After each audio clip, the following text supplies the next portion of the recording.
तो hello guys, स्वागत है आपका इस हॉरर वर्ल्ड में। और आज की स्टोरी एसी घोस्ट पार्ट 2 होने वाली है। तो जैसे कि आप जानते ही हैं, हमने पार्ट 1 में देखा कि जो अंकित था वो ने एसी जैसे ही ऑन करके अपने कमरे में बैठा मोबाइल चलाने, वैसे ही उसका मोबाइल फट जाता है, मतलब उसकी मोबाइल की बैटरी फट जाती है और मोबाइल ब्लास्ट हो जाता है और उसके हाथ एकदम जल जाता है और अंकित बहुत ज़ोर से रोने लगता है।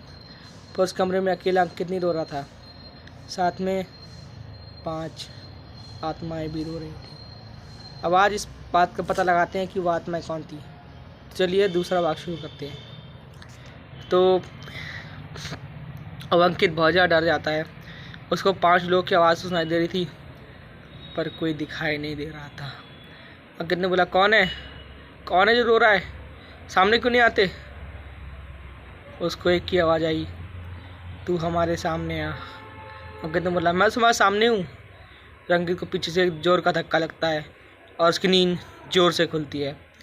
वो अभी आराम से सो रहा था अपने बेड पे। वो उठता है तो देखता है मोबाइल उसके बगल में एकदम ठीक ठाक पड़ा हुआ है। वो उठ के अपने पापा के पास जाता है। वो थोड़ा डरा हुआ होता है, अपने पापा के जाके गले लग जाता है और कहता है कि पापा, मैंने बहुत बुरा सपना देखा। मेरे सपने में भूत आ गए थे पापा, मैं बहुत ज़्यादा डर गया था। तो उसके पापा ने बोला, अरे बेटा, सपना सपना ही होता है, तुम चिंता मत करो, जाके खेलो। तो उसके पापा ने उसको समझाया अच्छे से, तो वो मान गया। उसके बाद थोड़ी देर बाद अपने कमरे में जाके बैठ गया, मोबाइल चलाने लगा। तभी एक एकदम से बंद हो गया और अंकित ने देखा कि एसी तो बंद हो गया फिर से। फिर वो अपने पापा के पास गया तो उसके पापा घर पे नहीं थे। तो उसने अपनी मम्मी से पूछा, मम्मी पापा कहाँ चले गए। तो उसकी मम्मी ने बोला, पापा कहाँ चले गए, वो तो 5 घंटे से घर नहीं आए बेटा, बहुत देर के गए हुए हैं, वो 5 घंटे हो गए गए हुए उनको। तो उसने बोला, हैं, अभी तो मैं पापा के जाए गले लगा था, ये कैसे हो सकता है। उसके ने बोला, उसको बेटा जाके तुम अपने कमरे में जाओ, पापा आ जाएंगे तब बात करा दूँगी।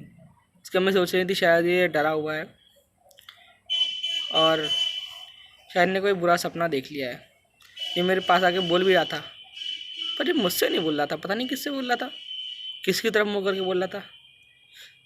सपने का सदमा ये होता है भाई कि ऐसा लगता है कि हम किसी से बात कर रहे हैं पर वो सामने होता ही नहीं है। उसने बोला, चलो बेटा जाके तुम खेलो, मोबाइल पे वीडियो देखो, आराम से कमरे में बैठो, कि पढ़ना लिखना तुमसे है नहीं। उसकी मम्मी ने उसे ताना मारते हुए बोला। तो उसने बोला, अरे मम्मी यार। वो चला गया फिर कमरे में। उसने बोला कि चलो थोड़ी देर सो जाता हूँ।